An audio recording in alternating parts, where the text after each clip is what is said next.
السلام علیکم بابا. وعلیکم سلام بچه ستړی مه سې. خیر نوش بابا ته شه. شکر دی خیر.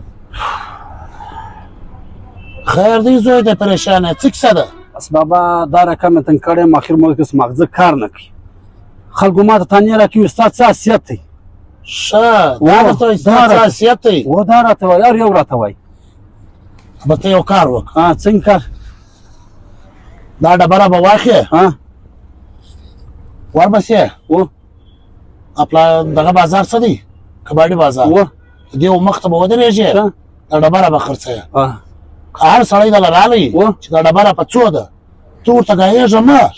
بس خالي دا ګوتې دی ورته ونیسه خالي ګوتې دا رقم دی دا دوې ګوتې دی ورته ونیسه او ده باندې د ده سر خلاصېږي بس ته بس نور ګایېږه مه ورته که چا درته ویلې دا په څو ده ته خالي دا دوې ګوتې دی ورته ونیسه ښه اوس یې ګوره بابا اوس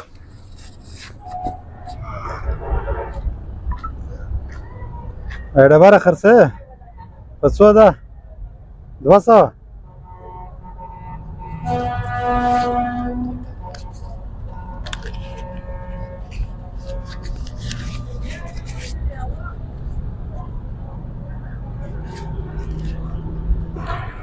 السلام علیکم بابا. وعلیکم سلام رالی څه و بابا راله څنګه څو ډبره دې خرڅه کړه و بابا خرڅه مه کړه څه په څو دې خرڅه کړه 200 روپۍ ما زه ګوتې مرتدې کې د 200 روپۍ راکړي ښه سم ته یو کار بل وکړه هغه څنګه کار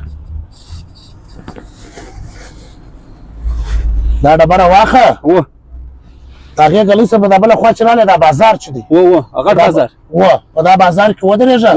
هغه رقم وکړه کله مخکې چې هر څوک دله رالی چې دا ډبره په څو د تور ته ګایېږه مه خالي ګوتې دوې ورته ونیسه بس ورسه اوس یې ګوره ډبره خرڅوي په څو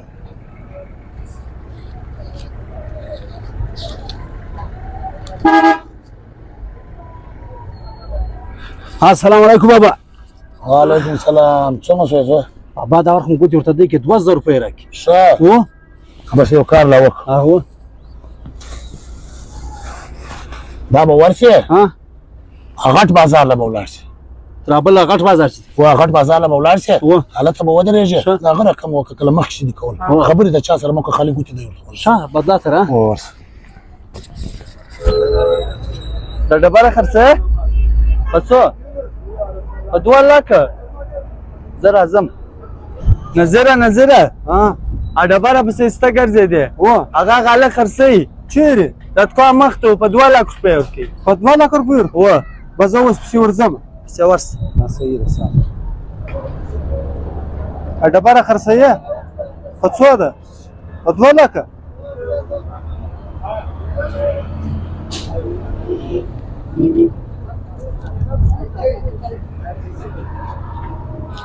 السلام علیکم بابا. وعلیکم سلام زه راورسېده زه و بابا راورسېده ښه بابا زما په دا یوه خبره سر نوس خلاص اول بازار له زه ولاړم ډبره مو ورکړه په 200 روپۍ خرڅ دویم بازار له زه ولاړم ډبره مو ورکړه په 2000 روپۍ خرڅ اخري غټ بازار له زه ولاړم ډبره مو ما خالي ښکاره کړه اشاره مې دی ورته وکړه 2 لک روپۍ راکړي دا څه راکیسه ده بابا زه به دې ته تا سر در خلاص د اول بازار له چې ته ولاړې دا د کباړي بازار و په 200 روپۍ خرڅه شوه په 200 دا بله واره چې ته په دا بل بازار کې ودرېدې دا د سونیه مارکېټونو د سونیه بازار دلته په 2000 خرڅه شوه دا درېیم بازار چې ته ولاړې دا اصلي بازار یې دغه و دا ډبرې دلته په 2 لک روپۍ خرڅه شوه مثال یې دا دی که چیرې ته د 200 خلکو سره کښېنستې چې 200 روپۍ قیمت یې درلودی هغه به په 200 قیمت لري که چیرې ته د 2000 قیمت خلکو سره کښېنستې د هغه هلته به د 2000 قیمت یې که چیرې ته د ښو خلکو سره کښېنستې د اخلاق والا خلکو سره کښېنستې د دین دوسته خلکو سره کښېنستې هلته به اصلي قیمت ستا هغه لګېږي هلته به ستا 2 لکه قیمت خبره دې سر نشو خلاص بالکل بابا اوس په سمه معنا که چیرې ته د بیکاره خلکو سره کښېنستې د بېدینو خلکو سره کښېنستې هلته به ستا قیمت 200 روپۍ که چیرې ته د ښو خلکو سره کښېنستې د اخلاق والا خلکو سره کښېنستې چې اخلاق یې برابر دین دوسته خلک اصلي قیمت والا خلک هغه دي هلته به ستا قیمت هم پورته وي هلته به ستا عزت هم وي نو زه دا درته وایم د دا تر خلکو سره ناسته ولاړه کوه چې هغه یو عزت لري